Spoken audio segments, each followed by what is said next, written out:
My mum actually said to me, I would have rather you have told me you were a prostitute than a Muslim. I got a phone call because I was signed to an agency and my agent called me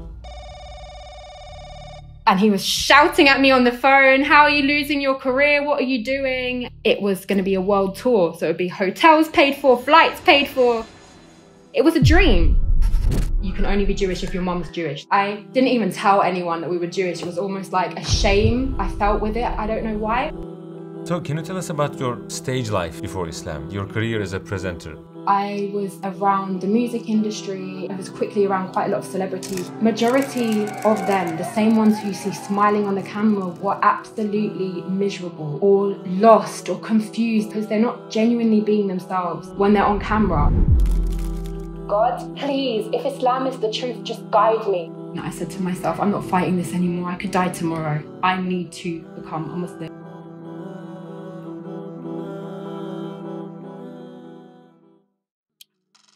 If you had just one dua that you're sure that it's going to be accepted, what would that be? My father's really, really unwell right now, so I'm just praying for his guidance, but no. My family are Jewish. My father took his shahada a few days ago before he passed away. May Allah have mercy on his soul, Ameen. Assalamu alaikum, Sister Khalil Lister. Thank you for accepting our invitation. We are very happy to have you with us as Eternal Passenger. I want to start with, who is Khalil Lister? Can you tell us briefly about your background? Walaikum salam. I was born in northwest London. I grew up in a house where my family were all in the performing world. My great aunt, she owned and she started up a lot of the theatre companies in the UK. My cousin signed by Sony. Like, this was our life and what I was very much around. So from a very early age, I went to stage school. I was always performing. Then when I became a teenager, I rebelled. I didn't feel like I fit in anywhere and I was probably trying to find myself, and I left home, I left school at 14 and I got in with all different kinds of people. It definitely wasn't a straight journey. It took a long time to get back here. How was your life in regards to faith? What was your beliefs? My family are Jewish. We were not religious at all. And I was really lost.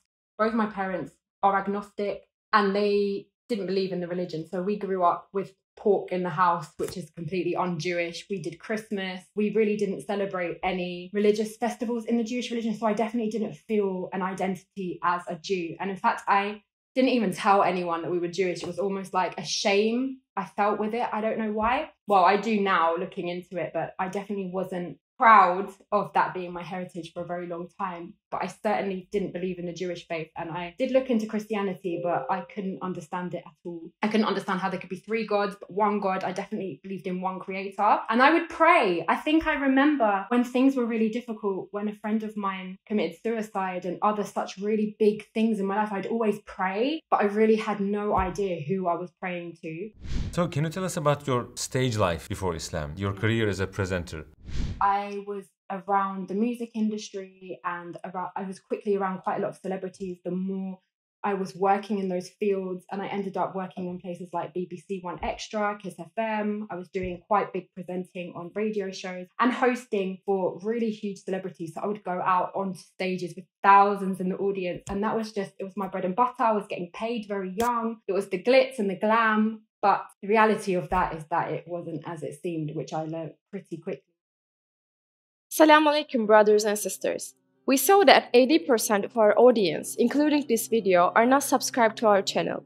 As you know, we are a non-profit organization and advertisements are disabled on our videos. So the only reason we are asking for this is to spread the truth. It may seem like a small act, but inshallah, it may be a means of guidance for many people. Now let's click the subscribe button and let's walk as an eternal passenger.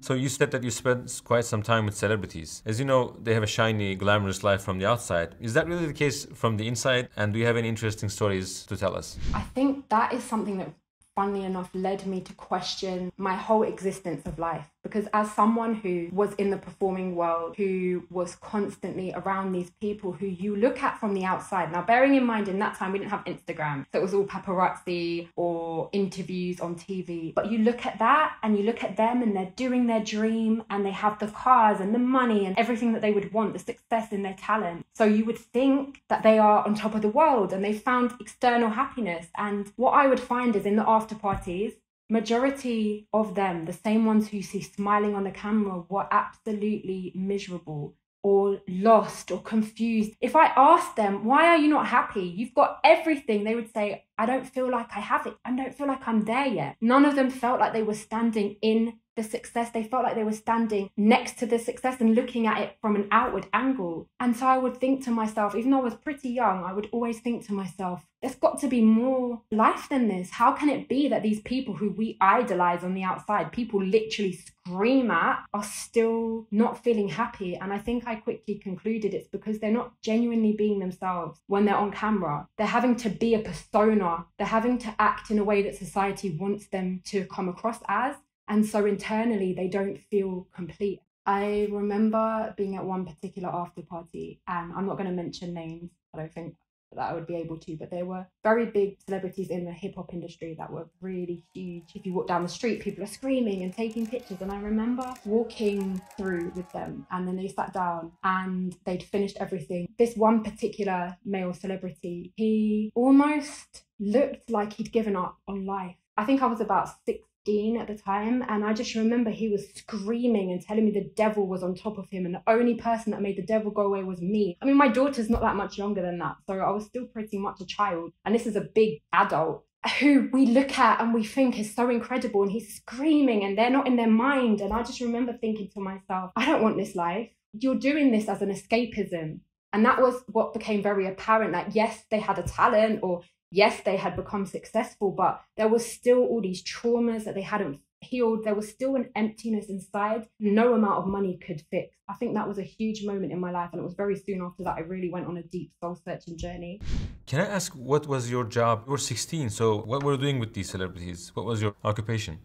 So I have always been really, really good at speaking. So I was picked to host them on stage. So I'd be like, and next up we have, and I would tell their biography and I would say things like this. I was also in event management behind the scenes, helping to, not like a PA, but helping to ensure the events were going smoothly. And that was my role. I was young, but I got recruited in quickly, I think because of my background in stages and my passion. And I was into poetry, which I performed sometimes. So there was a lot of different things that I was doing in that world. I was building. I had more aspirations that I wanted to get to, that I was building in at the time.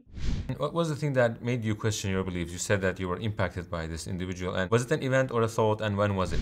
When I was just turning 13 and my grandfather died, and we were really, really close. And that was the first time, I would say, before this second incident, where when he died, it was horrible, because when you don't have faith and someone dies and it's the end, I just remember feeling like there was a black hole over my head, and I had no idea, where's he gone? Can he even hear me? There has to be more. Why would he just be here to die? And I think that was the first time, when I was just about to turn 13, that I ever really contemplated deeply that I would like there to be more. But it was then I just was rebellious, and I left home, and I was all over the place and doing my dream career. So I thought, and it was only again that it really shook me to my core when I was around these big celebrities and realizing that this is not what it means to be happy. There's something missing. And I really started to look into faith. My heart was just called to faith. But again, I did look into a lot of religions. I didn't ever consider Islam because it just felt so foreign. How did you first hear about Islam? How was your first exposure to Islam? So my best friend at the time that I was staying with in Southwest London, a lot of the time we were in a very similar field, we did the work together, she became Muslim. And I actually don't know how she became Muslim. I actually don't know the story behind what caused her to convert, but she became Muslim. And she didn't tell me I'm looking into Islam. She told me I'm a Muslim. And I was completely shocked. I could not believe it. And I thought, you're throwing your life away. Honestly, that's what I thought, because we were in that world together. I really thought that she was throwing her life away, that her career would be over, that she wouldn't be able to do anything. But then I started to see how much she changed. So what was the thing that really compelled you to consider Islam? What was the thing that made you this understanding and belief, this might be the right religion for me? When I did start to go on my soul-searching journey, I did first look into Judaism, because that was the natural thing to do. It's what my family were. And I really could not comprehend for a second how the religion believes that unless you're born into it, and by the way, the people who call themselves the true Jews, they will tell you that you can only be Jewish if your mum's Jewish. So it's a blood right. And they truly believed that no one else could be a Jew, no one else could enter into the faith. And so I really thought to myself, why would there be so many other beautiful cultures and ethnicities and all this rich, beautiful people in this world just to be made to go to the hellfire? I couldn't comprehend that. I didn't want to comprehend it. So I looked in Christianity. Again, my heart was always on monotheism. Although I didn't know what the creator was, I couldn't understand how there could be three, but it's one, but he died, but he's alive. My brain couldn't understand that. So it was finally when she became Muslim and started to just tell me, the main thing that really struck me was anyone can be a Muslim. It doesn't matter where you come from. It doesn't matter how many sins you've committed. And I really understood that this is a religion that doesn't judge you. As long as you believe in one God and you accept all the prophets and all the messengers, everyone has a chance. And I just thought, this has to be the truth. This has to be the truth. Why would God create us to be destined to the hellfire? What was the thing that made you take the final step towards becoming a Muslim? I kept praying. So I would even wake up for Fajr with my friend. So I was staying with her and she'd pray Fajr as a Muslim. She'd make wudu and I would sit behind her and I would put my hands up and I would just say, God, please, if Islam is the truth, just guide me. And I kept begging for a sign. I just wanted something. Allah knows what people need to guide them. And it was then that I had a dream. And this dream shook me to my core. It was illegal to be a Muslim. And I was a Muslim in the dream, and myself and a whole bunch of other people were in prison because we were Muslim, because it was a complete crime to be. So we were locked up and the prison was full of guards with huge guns, and it was really scary, really dark, run down place. There were rats everywhere. If you were allowed out of your cell, if you were lucky, there was a huge courtyard just to let you stretch your legs or run around, get some exercise.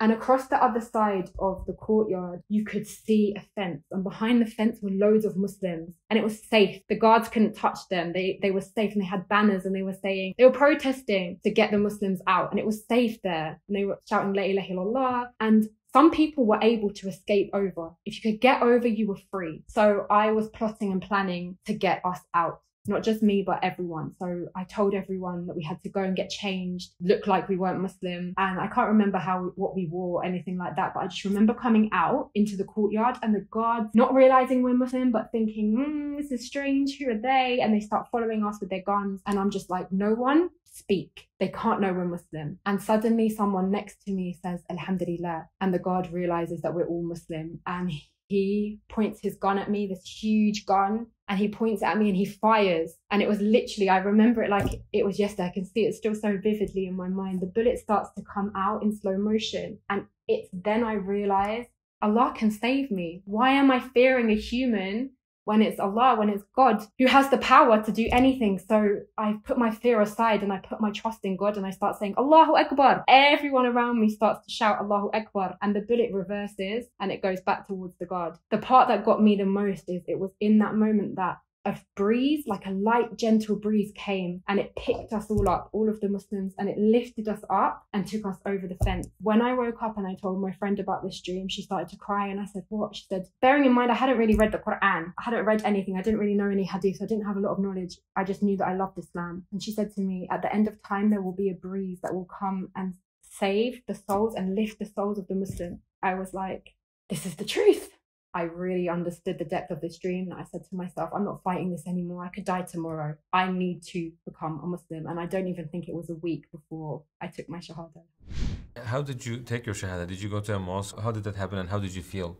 I went to Baker Street Station and I got off the train and I went through the ticket barriers, and I remember these three sisters standing there with big flowers, and they had my first ever headscarf. They helped me put on a headscarf and they walked me down to Regent's Park Mosque, Baker Street Masjid, which is the big, beautiful mosque in central London. And I went downstairs into the Imam's office and he told me to repeat after him, and that's when I took my Shahada. I felt like I was born again. I felt like every sin, every experience was just lifted away and I had a fresh sheet. I felt scared because I didn't know how I was going to continue, what I was going to do, where I was going to go, how my family would take it. And I also felt scared because the Imam asked me the 6 pillars of Iman when I took my Shahada, and I had no idea what that was. So I felt like, oh my God, I can't be a Muslim. But he explained to me something that has stuck with me since that day, which is 17 years ago. And he said, even if you put your finger in the ocean, the knowledge on that drip is nothing compared to the whole ocean of knowledge that you'll need to learn for the rest of your life. You can never stop learning. It's always going to be a journey of learning. We know nothing. Allah's knowledge is so vast. How did your family and the people around you react to your conversion to Islam?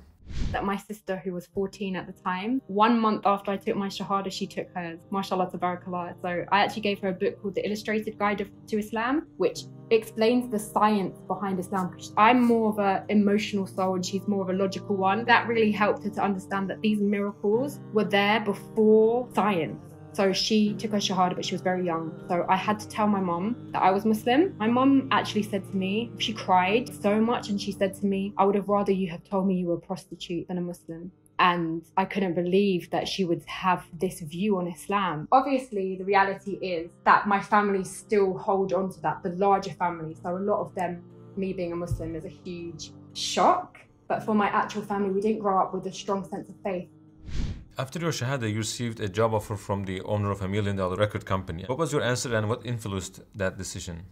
Yeah, I got a phone call because I was signed to an agency and my agent called me and he said, "You've made it." I said, "I've made what?" He said, "You've done it. You've got the job. The long hours in the studio, the rehearsing, they've selected you." And I mean, there were hundreds of people who'd applied for this job and I was chosen, and it was going to be to tour and host this huge celebrity and to go on before and after his performance and really hype up the crowd and talk to the crowd. And I'd be able to speak some poetry that I did. And it was going to be a world tour. So it would be hotels paid for, flights paid for. It was a dream. I was so excited and I couldn't believe it. And then suddenly I remembered, Alhamdulillah, I'm a Muslim. Yeah, I said to him, I can't do it. And he was shouting at me on the phone, "How are you losing your career? What are you doing?" And I just knew I couldn't. But I really had no idea at the time how I could continue using my voice as a Muslim. So I really stopped everything from that day for a very long time before I understood how I could start speaking up again. But this time, Alhamdulillah, as a Muslim woman. So there was a gap in your career that after you became Muslim, it was a pause. I think it was about 14 years before I understood that there are ways of speaking and using your voice powerfully in a positive way, which is how I landed up going on to dream stages like TEDx and other such amazing platforms, alhamdulillah. As a fully covered woman, I went and I studied with some of the greatest public speakers in the world. So you gave a speech at TEDx. Have you experienced any challenges as a TEDx speaker with niqab? Have people ask you interesting questions or react to you in a different way before, during, or after your talk because of that? So my TEDx was with a white male, non-Muslim, in Santa Barbara, California. And he said to me, "I've never had the opportunity to have a conversation with a Muslim woman before." So I don't think the area that he was in was very multicultural, at least there weren't many Muslims. So this was the first opportunity for him. And that TEDx that I spoke on, that I was at, it was an interview with him. There was also a producer who worked in Hollywood and a lot of high to-dos in this industry. And I think they came in with some preconceptions towards Islam because he asked me, "How do your community feel about you speaking? How do they feel about you coming on here?" And he was really shocked when I told him that Khadija was an entrepreneur. She was a businesswoman and we look up to her and we love her. And it was amazing. She was a strong woman. And he was just completely, he let out an almost shocked laugh because he was so in shock that we had this woman married to our prophet who was a businesswoman. And I have encountered that with a lot of people who've heard my TEDx and messaged me and said, "This has really changed my perception." And to be able to be on a platform that has over 1 billion viewers and to be able to bring forth a topic that is so needed, cultural misconceptions, was such an amazing moment. And to know that Allah always replaces what you give up for his sake with better. And for me, this was a moment that just proved that to me, that when I gave up speaking, that celebrity, may Allah accept it, I was given something so much better. People who are not sure about converting to Islam might have a concern. They might say, if I revert, then I will lose all my joys in life. So let me ask you, has your life become boring after Islam? We might think about going out and going to parties or whatever it is, but I can honestly tell you that in those days, they were some of the darkest moments of my life. Despite outwardly it being so beautiful, it really, really isn't, because you feel so empty. And yet now, even in the hardest trials, even when I lost my marriages and I didn't know how I was going to feed my children and I was in really, really dire difficult situations, it's guidance that keeps your heart alive. There's nothing that can replace the happiness of Iman. There's nothing that could compare to it. So yes, it's always going to be a struggle. This life is a test, but true happiness is in Iman, and nothing can compare to it in freedom of the Western world. Share us a moment that you felt really you had this strong connection with Allah when you prayed, in those difficult times. When you're a single mom, it's really, really scary. You have the idea that you'll never be able to get anywhere as a covered woman. You have this perception that a broken home means broken children. And I would cry to Allah because I knew that I had to get out of those marriages and bi'idhnillah for Allah's sake. And I would pray to Allah to give me strength and to bless my children. If you had just one dua that you're sure that it's going to be accepted, what would that be? My father's really, really unwell right now, so I'm just praying for his guidance, but no. And to me and my family and my loved ones into Jannah. I mean, that's it. I don't want to make dua for this life. This life is but a test, it's short. My dua would be, especially with what I'm going through with my father, and I really understand it now, how much we just want to meet our loved ones in paradise. This is Khalila. Lister, thank you so much for your answers, and we learned a lot from your life. I mean, Jazakallah khair so much for having me on this channel and all your amazing work that you do to put forward a needed message in times where it's not heard enough.